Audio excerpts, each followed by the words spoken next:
Dear ENG 101 students, today we're going to cover Unit 3, Lesson 2, World News. By the end of the lesson, students will have read for just and for specific information, practiced nouns related to people and their jobs, practiced using relative pronouns and defining relative clauses. Now, I want you to think about this question. Do you watch the news? Where do you watch them? What are the latest news stories at the moment? I want you to read the article from a magazine and find out more about how to avoid fake news. Every time you're online, you are blasted by pictures, articles, links, and videos trying to tell their story. Unfortunately, not all of them are true. Sometimes they want you to click on another story or advertisement at their own site. Other times, they want to upset people for political reasons. These days, it is so easy to share information. These stories spread quickly, and the result is fake news, aka rumors. There is a range of fake news from crazy stories which people easily recognize to more subtle types of misinformation. And sometimes the journalists differ between real news and fake news. For example, anyone who has a Twitter account can make news nowadays. Social media can turn us into citizen journalists, which means that we can write news and not get paid, which is different from professional journalists or journalism. Experts in media studies and online psychology have been examining the fake news phenomenon. Read these tips and don't get tricked. 1. Check the source. Look at the website where the story comes from. Does it look real? Is the text well written? Are there another stories or is it just one story? Fake news websites often use addresses that sound like real newspaper, but don't have many real stories about other topics. If you aren't sure, click on the About page and look for a clear description of the organization. If there isn't one, then the site is not trusted. 2. Watch out for fake photos. Many fake news stories use images that are photoshopped or taken from unrelated sites.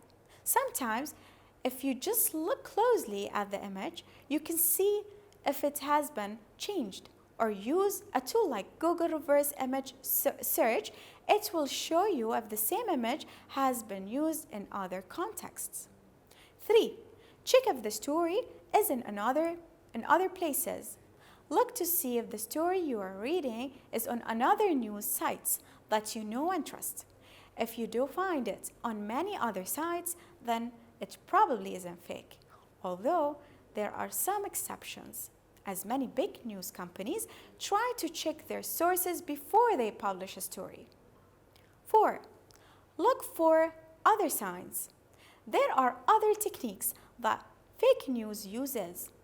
These include using all caps and lots of ads that pop up when you click on a link.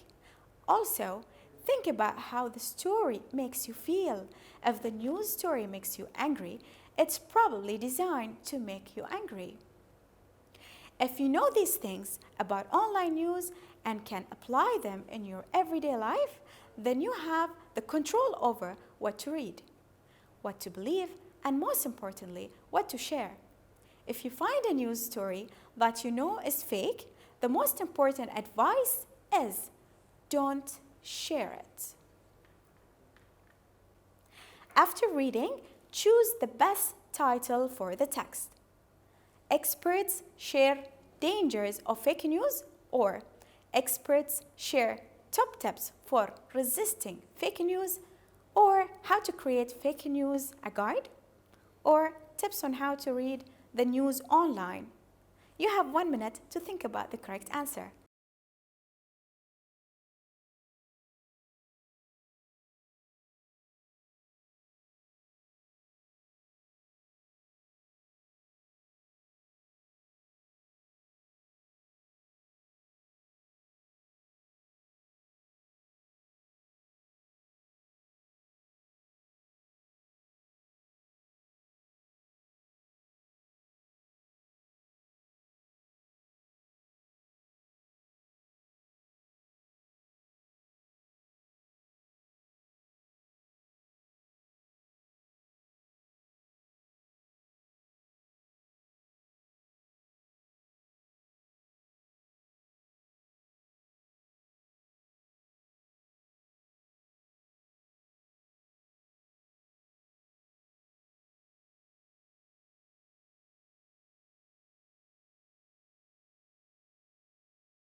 The best title is Experts Share Top Tips for Resisting Fake News.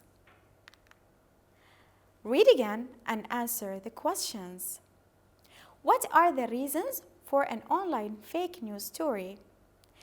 How do you know if a news site should not be trusted? How can you tell if the image with the news is fake? What should you do with the fake news?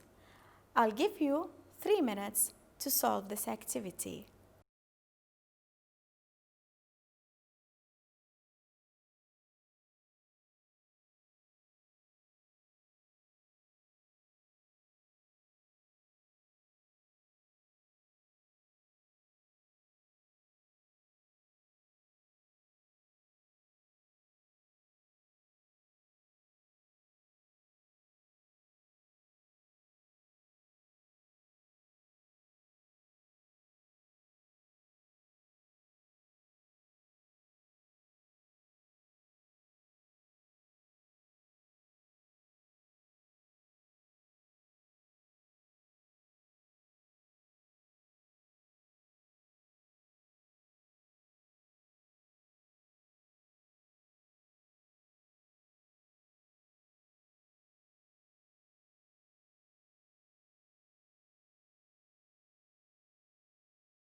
For number 1, they want you to click on another story or advertisement at their own site, or sometimes they want to upset people for political reasons. The site's About page does not clearly describe the organization. 3, they might be real images but come from a different website or that have been changed. And the last one is not to share it with other people. Personal reflection. Think about these questions. Do you ever watch any of the international news channels to get your news from the internet? Which news channels or sites do you trust? Have you ever shared a piece of news and discovered that it was fake? 4, do you believe everything you read on the internet or social media? So, I want you to think about these questions and answer them. I'll give you only 2 minutes.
Let's move to the second objective. Choose the correct word to complete each of these definitions. We have photographer or photography is someone who takes pictures for newspapers, news, websites, art galleries, magazines, or advertisements. Photographer or photography is the job of taking pictures for newspapers, news websites, art galleries, magazines, or advertisements. Which one is correct? Before I display the answer, let's check the nouns. Remember the suffixes from the previous lesson? When we add some suffixes or extra letters to a noun, we form a new word with new meaning. Like let's say, for people, if we add ist or er or ian, we will form the noun into a new word. Like, if we add ist, it will become journalist, specialist. For photographer, when we add er to the word photo, then we'll get we'll get photographer, teacher. When we add ian, we'll have musician, technician. So all these words are related or describing people. Actually, it's not describing, it's giving like the job of the person. Then, if we want to talk about the job itself, we might add ism or y or ing. So, for the word journal, when we add ism, we have journalism, specialism. When we add y to photograph, we have photography, psychology. When we add ing, then we have teaching and writing. So, for people, when we add these suffixes, gives the description of the person. What is he doing exactly? What is his job title? But the name of the job itself is when we add these suffixes, ism, y, and ing. So, now let's go back to the first part of the slide. Which one is the correct answer? For the first one, photographer or photography? What do you think? Yes, photographer is the correct answer. And for the second one, photography is the correct answer. Focus on the pronunciation of the word photographer, photography. I know the base word is photo, but when we add the suffixes, changes to photographer and photography. Let's move to the next slide. I want you to fill in this table with the correct noun. We either have a person or a job, and we have a list of words between the brackets. I want you to classify them to the table. You have 3 minutes to do this activity.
So, for describing the person itself, we have artist, blogger, journalist, photographer, politician, psychologist, reporter, writer, scientist, musician.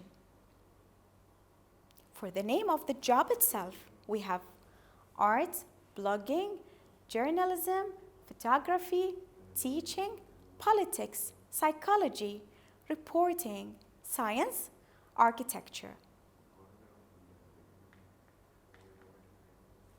Let's move to another objective. Relative pronouns. What is the meaning of relative pronouns? It's a sentence that can have two pieces of information, and we use relative pronoun to connect the information together. Let's see this example.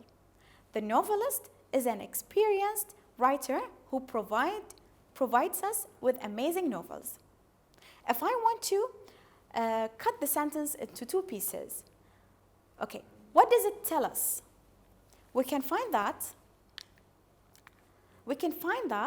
the sentence tells us that the novelist is an experienced writer and the novelist provides us with amazing novels. So, can you tell me where is the subject here and the sentences? The subject is the novelist. The other one is also the novelist. So we are talking about the same person in two sentences. If we want to be professional writers, we do not write the subject once again. What do? Let's see. Find the two pieces of information in each sentence. First, I want you to do this activity. I want you to find the two pieces of information in each sentence. What kind of information do we have with the same subject? So, number one, with subscribers of over 1.5 billion people, the YouTube channels make money from advertisements. There are several internet sites that have stories about the pandemic of COVID-19. The writers of these fake news are often local people who write the stories of the advertisements. The internet sites that spread fake news usually have one story to tell. Social media, which are often free, can easily spread rumors. You have 5 minutes to do this activity.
let's check the answers together.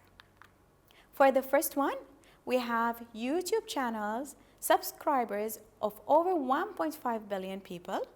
The YouTube channels make money from advertisements. So what is the subject here?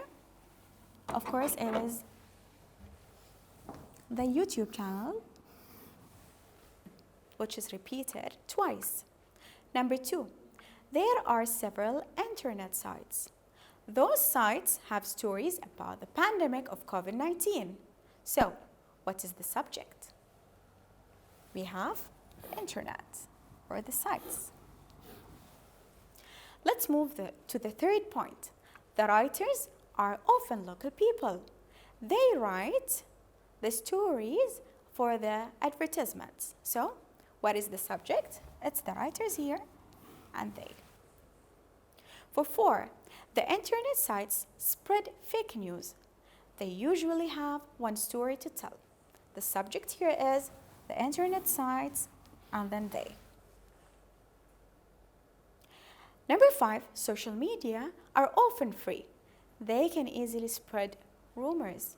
So again, we have social media and we have they.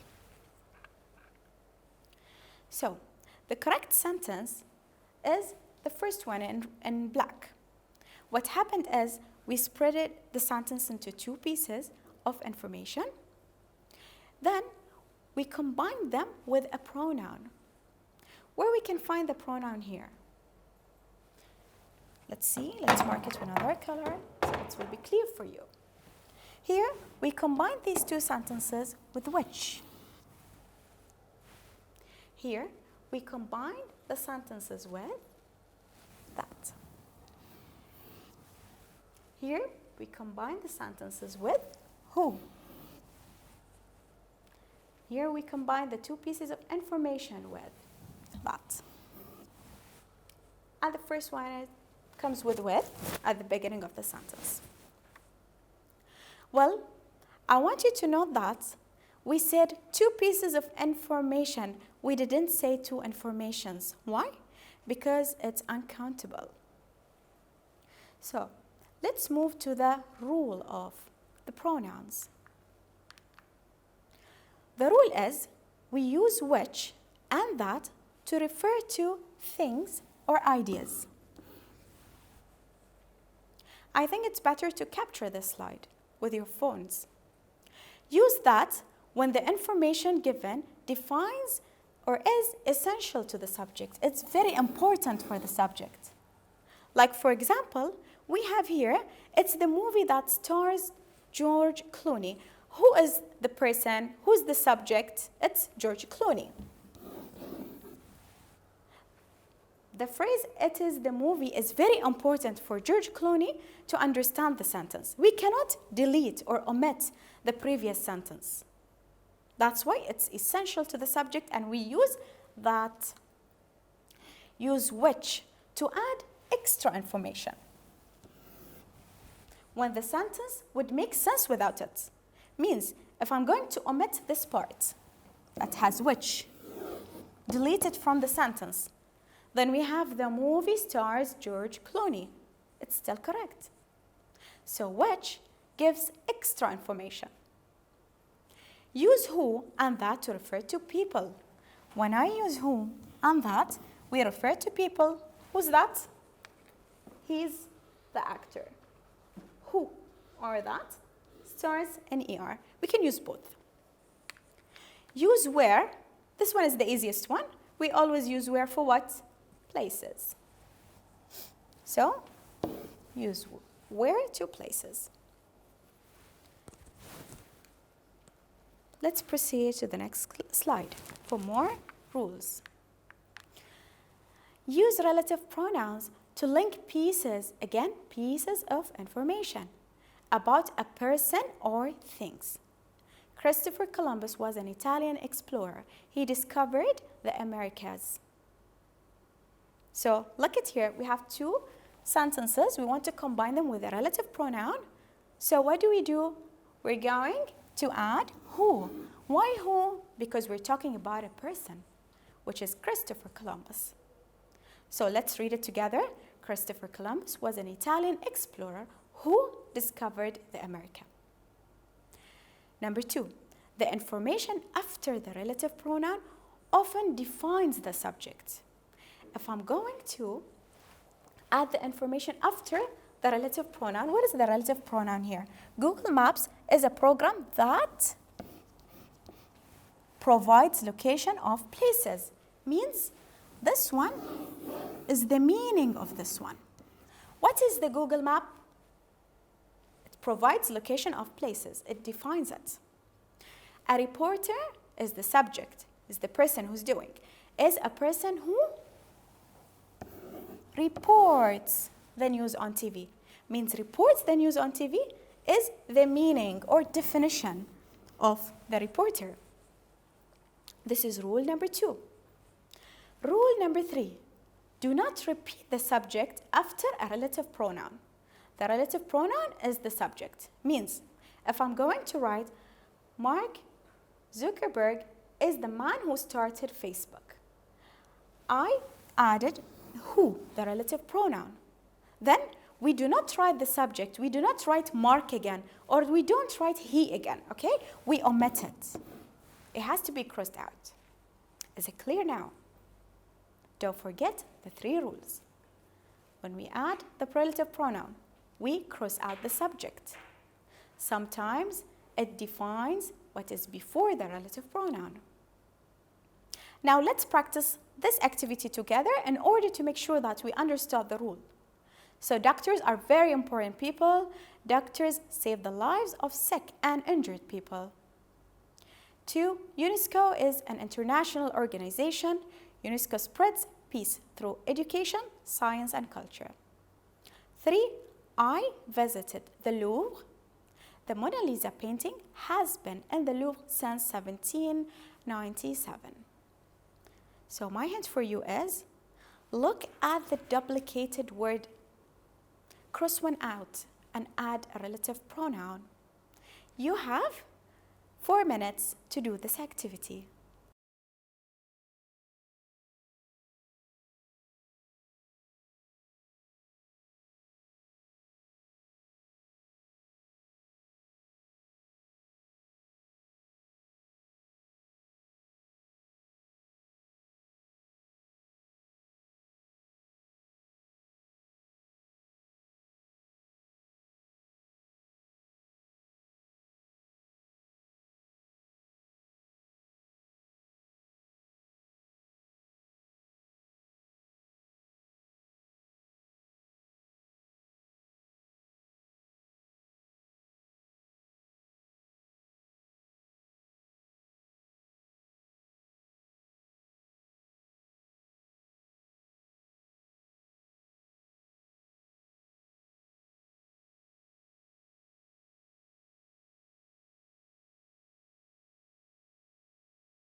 Are you ready to check the answers?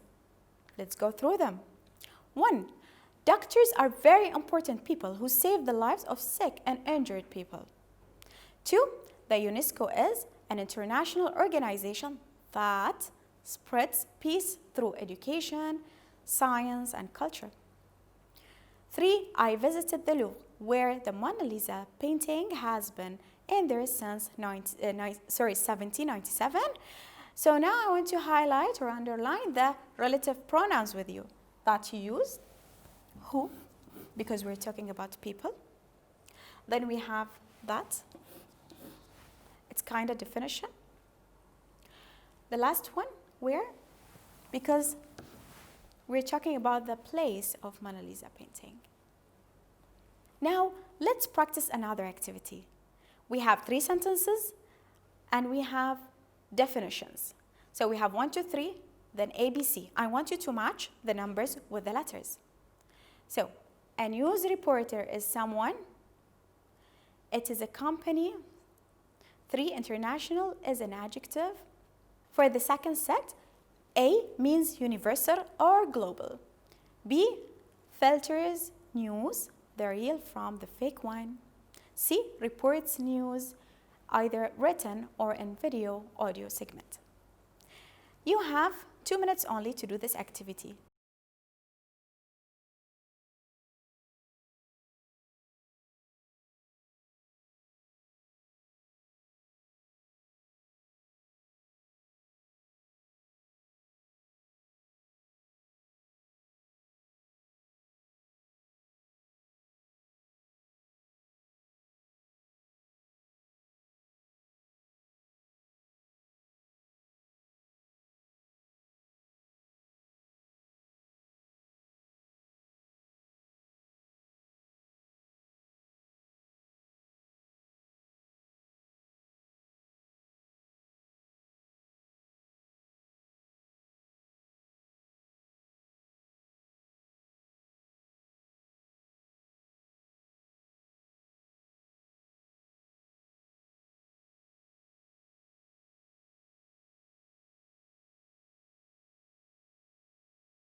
The correct answers are A matches C and 2 matches B, and the last one 3 for A.